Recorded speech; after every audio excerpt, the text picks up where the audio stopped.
I love Palm Sunday. We already talked about Jesus' journey to Jerusalem with his family when he was 12 years old, a journey Jewish families made each year for the Passover. Afterwards, he had stayed behind in his father's house in the temple, focusing on doing his father's work. Now, at the age of 33, he was again travelling to Jerusalem for the Passover, this time to complete his father's work. He told his disciples, "We are travelling to Jerusalem. When we get there, I will be arrested." He had done nothing wrong. But he told them, "I will be arrested, put to death, and after 3 days will come back to life." His disciples did not want to hear this and did not understand.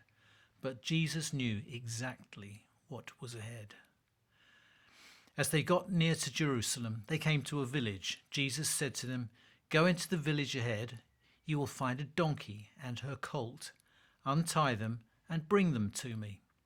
If anyone asks you what you are doing, tell them the Lord needs them." When they brought the donkeys to Jesus, he sat on the colt and rode into Jerusalem. Crowds went ahead of him, spreading their cloaks on the road, along with branches of palm trees. They shouted, "Hosanna! Blessed is the King!" They welcomed him as the King of Israel. Now, does a king travel around by donkey? When the Queen of this country journeys into London, she travels in a limo and on very special occasions in a coach pulled by horses. But a donkey?